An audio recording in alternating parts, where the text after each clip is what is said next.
A voice lost in the Pacific, the mystery of Amelia Earhart. A faint trembling voice crackled through the radio waves, shattering the stillness of the morning of February 7th, 1937. We are above you, but we can't see you. Fuel is running low. Unable to communicate by radio, we are flying at 1,000 feet. Those were the final words of Amelia Earhart, the legendary aviator, before she and her Lockheed Electra vanished forever into the vast Pacific Ocean. In that moment, amidst an endless sea without a speck of land, Amelia was not just a pilot, she was a lost soul trapped in a nightmare with no escape. But what led her to this desperate moment, and why? Nearly 90 years later, are we still unable to find her? Amelia Earhart's disappearance occurred during an ambitious, unprecedented journey to become the first woman to fly around the world following a route near the equator. The longest, most dangerous path any pilot had ever attempted. The final leg of her journey from Lae, New Guinea to Howland Island was a gamble with fate. Howland, a tiny strip of land just 2 kilometers long and less than 1 kilometer wide, sat alone in the Pacific, like a grain of sand in a desert of water. Surrounding it was nothing but ocean, thousands of kilometers of water stretching to the horizon. In this suffocatingly isolated space, Amelia and her navigator Fred Noonan faced strong headwinds, blinding sunlight, and the deafening roar of the engines drowning out all other sounds. It was an unforgiving setting where a single mistake could lead to catastrophe. Amelia Earhart, 39 years old, was more than a pilot. She was an icon of courage and ambition. With her short, sun-bleached hair, bright eyes, and radiant smile, she inspired millions around the world. But behind her bold image was a woman under immense pressure. As a woman in the male-dominated field of aviation, Amelia constantly had to prove herself. She had flown solo across the Atlantic in 1932, landing in a field in Northern Ireland with a face smudged with oil, only to have a farmer ask, "Have you flown far from America?" She replied as if it were routine. But this round-the-world flight was her greatest ambition, a dream not just for herself, but to prove that women could achieve the extraordinary. Accompanying Amelia was Fred Noonan, a seasoned navigator with salt and pepper hair and a pensive gaze. He was an expert in celestial navigation, able to pinpoint their position using the stars, sun, and moon. But in the cramped, noisy cockpit, the engine's roar was so loud that Amelia and Fred could only communicate by passing handwritten notes. They were isolated, not just from the outside world, but from each other in a plane transformed into a flying fuel tank. Passenger seats had been replaced with fuel tanks, insulation stripped away, and every non-essential item removed to reduce weight. Amelia even refused to bring extra clothes or food, telling her husband George Putnam that they were unnecessary weight and worry. The social context of 1937 makes the story even more haunting. Aviation was still in its infancy, radio technology was newly developed, and women like Amelia faced harsh prejudice. Lae, where Amelia took off, was a bustling airfield, a hub of trade between Asia and Australia. But Howland was a remote outpost claimed by the US under the 1856 Guano Act. It had no residents, no buildings, just a few colonial workers, and 3 newly built runways, all for Amelia. She had lobbied President Roosevelt himself to secure them, writing, "Please forgive this troublesome female pilot." But even her fame could not shield her from the ocean's cruelty. So, what happened to Amelia Earhart? Did she simply run out of fuel and crash into the sea, as the most widely accepted theory suggests? Or did she make an emergency landing on a remote island, surviving in silence? Some even believe she was captured by Japan, suspected of spying amid rising tensions before World War II. And then, There are stranger theories that she was swept into a supernatural phenomenon like a black hole or UFO in the vast Pacific. Each theory has its allure, but each is riddled with holes. The crash theory seems plausible but lacks wreckage. The island theory is compelling but lacks clear evidence. And the Japan theory, it's built more on rumors than facts. What haunts me is the fragility of this story. Amelia was not just a pilot. She was a woman who dared to dream big, who challenged the world. But in her final moments, she could only cry out for help over the radio, her voice nearly breaking into a scream. The odd details, a broken radio antenna, a wrong frequency. The silence from the ships make me wonder, was this merely a series of mistakes, or is something larger hidden? To understand why Amelia vanished, we must return to that fateful journey where everything began to go wrong, and the first clues emerged of an unsolvable mystery. Part 2. The Fateful Journey and Fatal Mistakes. February 7, 1937 began. Like any other day, at Lee Airfield in New Guinea, under the sweltering morning heat, Amelia Earhart climbed aboard her Lockheed Electra, with Fred Noonan by her side, preparing for the longest and most dangerous leg of their round-the-world journey. A crowd gathered around the runway, watching the gleaming silver plane take off at 10 a.m., carrying the dreams of a woman who had astonished the world. But no one knew that just hours later, Amelia and Fred would face a cascade of deadly mistakes, turning their flight into a final cry for help in the middle of the ocean. The plan sounded simple: fly roughly 4,000 kilometers from Lee to Howland Island, where a newly built runway and the U.S. Coast Guard cutter Itasca awaited to refuel them. But the Pacific Ocean was no playground for the unprepared. Twice the size of the Atlantic, it was a vast expanse of blue with almost no land, just an endless void. Amelia's Lockheed Electra, though optimized, had a maximum range of 132 kilometers under perfect conditions.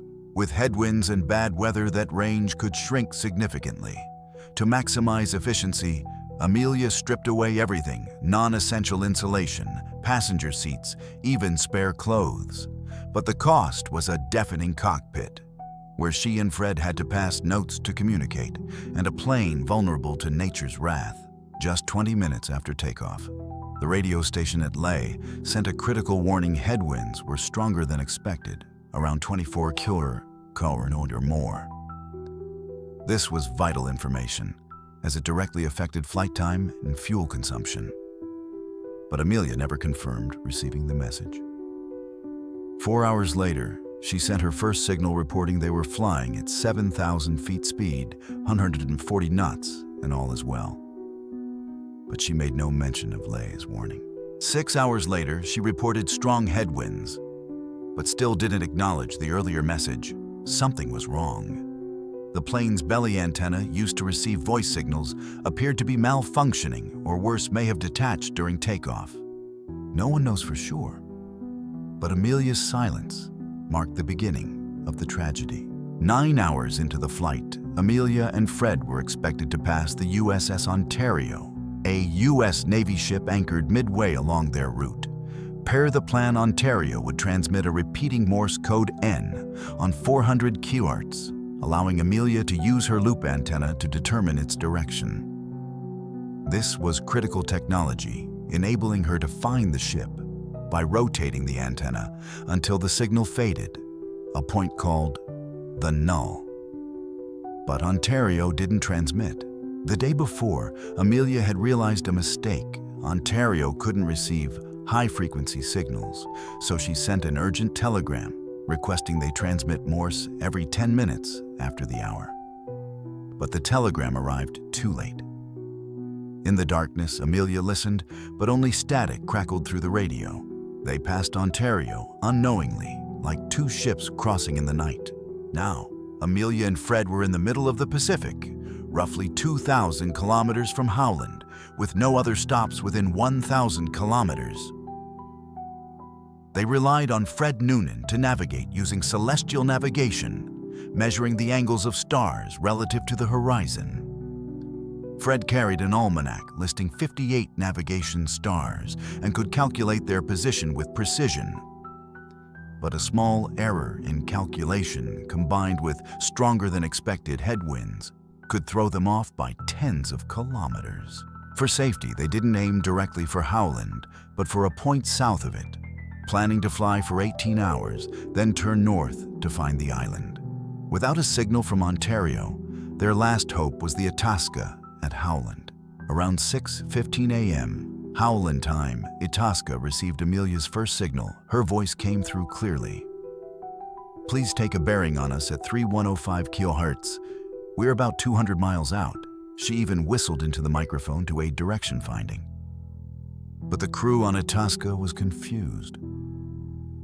They expected Amelia to take a bearing on their signal, not the other way around. And 305 kHz, a voice frequency, was unsuitable for direction finding because it bounced unpredictably off the ionosphere and eliminating the null point.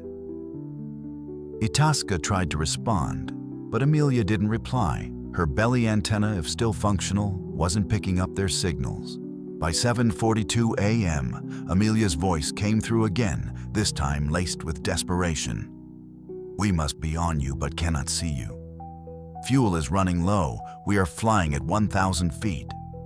On Itasca, the crew rushed to the deck scanning the horizon, but saw only their signal smoke dissipating into the air.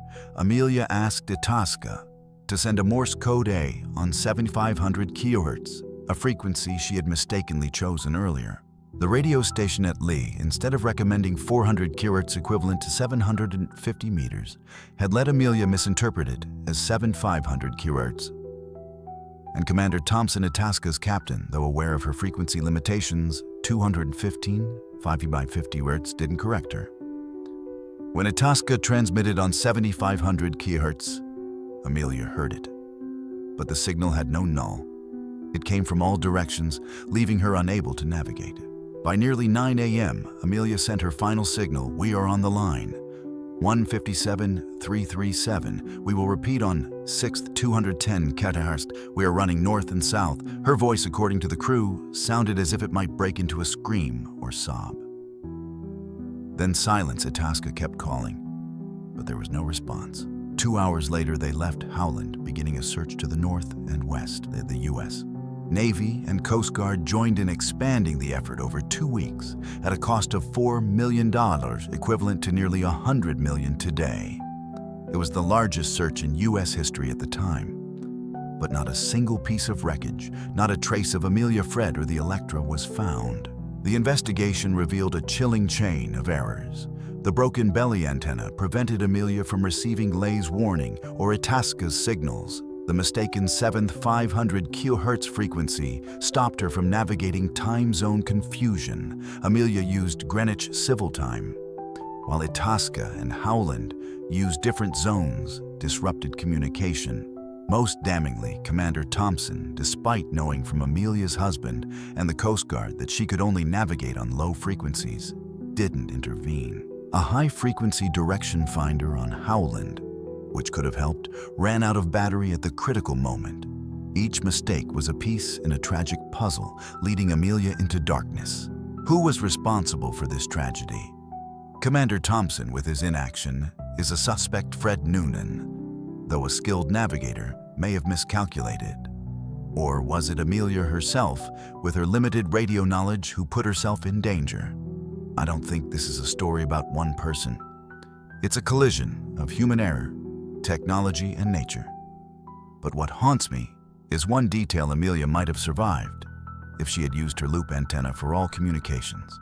The loop antenna, though not ideal for voice, could have picked up Itasca's signals, and they could have asked her to switch to a low frequency for navigation. A small switch, a small decision could have changed history. The clues left behind only deepen the mystery. Amelia's final words line, 157-337, indicate she was flying along a line of position, but didn't know where Howland was. The broken belly antenna, possibly lost during takeoff, is an unanswered question. And Ontario's silence due to the late telegram was a missed opportunity. These details aren't just clues. They're whispers from the past, challenging us to seek the truth. There are 5 main theories about Amelia's fate. First, and perhaps most plausible, she ran out of fuel and crashed into the sea. It explains the total disappearance. But the lack of wreckage makes me doubt second. She made an emergency landing on a nearby island like Gardner Island and survived briefly. Some radio signals were reported after the disappearance, but none were verified. Third, she was captured by Japan, suspected of spying. This rumor was popular during the World War II, but lacks evidence. Fourth, that the plane suffered a severe technical failure or Amelia deliberately disappeared. But her character doesn't fit this theory. Finally, some claim she was swept into a supernatural phenomenon, UFOs, black holes, but these are romantic speculations. My argument: this wasn't just an accident. It was a tragedy of responsibility. Amelia lacked radio knowledge, but Thompson had that knowledge and chose not to act. In critical moments, someone must take responsibility, or the universe responds with chaos. But when Amelia's voice faded, the world was stunned. How could an icon like her vanish without a trace? To answer, we must look at what happened next, the pain of those left behind, and how this mystery shaped a generation. Part 3. The lingering pain and enduring mystery. When Amelia Earhart's final signal faded into the air, the crew on Itasca stood frozen, staring out at the vast ocean. They knew something terrible had happened, thousands of kilometers away, in the U.S. George Putnam. Amelia's husband received the devastating news. The documents don't specify his reaction, but I can imagine him in his office clutching a photo of Amelia, her radiant smile, the one he loved. He had supported her every flight, from securing sponsors to sending warnings about her radio limitations. But now, all he had was waiting a wait that stretched through days, weeks, and ultimately a lifetime. The American public and the world were stunned by Amelia's disappearance. She wasn't just a pilot, she was a symbol of courage. The woman who flew across the Atlantic met presidents and inspired millions. News spread rapidly through radio and newspapers with sensational headlines. Amelia Earhart lost in the Pacific legendary. Female pilot vanishes without a trace. Families gathered around radios, listening to every update, hoping for a miracle. But as days passed with no news, hope gave way to fear. Fear that the ocean had swallowed one of the era's greatest heroes. The search began immediately on an unprecedented scale. Itasca led the effort, expanding the search north and west of Howland. The U.S. Navy and Coast Guard joined, deploying warships, planes, and hundreds of personnel. Over 2 weeks, the cost reached $4 million, a staggering sum in 1937, equivalent to nearly $100 million today. They scoured every square kilometer of the Pacific, searching for any sign, a piece of metal, an oil slick, or even a faint radio signal. But the ocean remained silent. Nothing but endless waves. The media played a major role in shaping the story. Newspapers didn't just report, they turned Amelia into a legend. Her image, with her pilot's cap and confident smile, appeared everywhere, from the front page of the New York Times to small-town papers. But alongside the tributes came sensational theories. Some papers suggested she landed on a desert island, surviving on fish and rainwater. Others whispered of a conspiracy that Japan, expanding its influence in the Pacific, had captured her, suspecting her of spying for the U.S. These rumors, though baseless, spread like wildfire, leaving the public both curious and confused. Then came an unexpected detail that complicated the story. After February 7th, faint radio signals were reported from the Pacific, believed to be from Amelia. These signals, often Morse code or unclear voices, were picked up by amateur radio operators and even a teenager in the U.S. Some believed Amelia had landed on Gardner Island, about 600 kilometers from Howland, and was trying to communicate. In 1940, a skeleton and some items were found on Gardner Island, but they couldn't be confirmed as Amelia's. These signals, though promising, were never verified, and they only deepen the mystery. The public's response went beyond the search. In the U.S., women held prayer vigils hoping Amelia would return. Pilots, both men and women, paid tribute to her, calling her a guiding flame for aviation. But for those closest to her, like George Putnam, the pain was indescribable. I wonder how he endured those long nights, staring out the window, hoping one day Amelia would walk through the door with her familiar smile and say, "I did it, George." Amelia's disappearance left a lasting impact.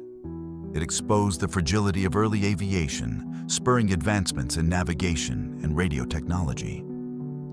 New regulations required pilots to master Morse code and understand radio frequencies. More than that, Amelia became an enduring feminist icon.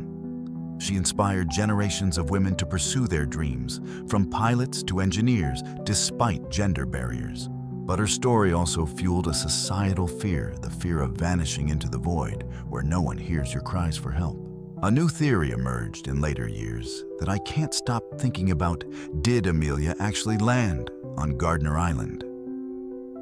The faint radio signals, though vague, are the only clues suggesting she might have survived, even if just for a few days. But if so, why wasn't she found? Conditions on a desert island with scorching heat and no water would have been brutal.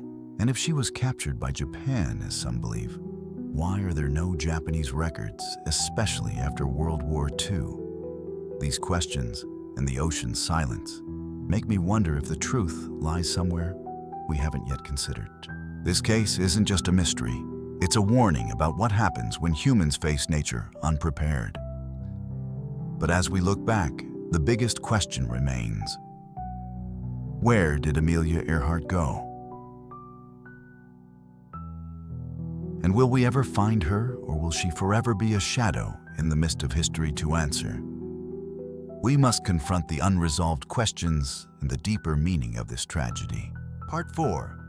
Unanswered Questions and an Eternal Legacy. Nearly 90 years after February 7, 1937, the mystery of Amelia Earhart remains one of the 20th century's greatest enigmas. No wreckage, no trace, no clear answers. The Pacific Ocean, with its vastness and cruelty, has held tight to the secret of Amelia and Fred Noonan's fate. But that very silence has turned her story into a legend, a tale not just of loss, but of courage, perseverance, and dreams that dared to challenge the world.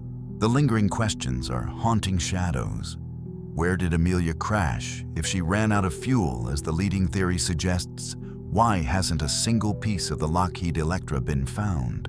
The Pacific is vast, but the 1937 search was a massive effort involving hundreds of people and dozens of ships and planes. Could an entire plane vanish completely? Or did Amelia land on an island like Gardner and survive for days or weeks before heat and hunger claimed her? The unverified radio signals after her disappearance are a faint glimmer of hope, but also a cruel tease from fate. Then there's the question of responsibility. Why didn't Commander Thompson, who knew Amelia's frequency limitations, correct her when she requested 7,500 kHz? He had messages from George Putnam and the Coast Guard, but stayed silent. Did he assume Amelia knew her equipment, or did he fear overstepping with an icon? And Fred Noonan, the skilled navigator, did he make a calculation error? Small mistakes combined with headwinds and a broken antenna created a perfect storm of tragedy. What haunts me most is the realization that Amelia might have survived.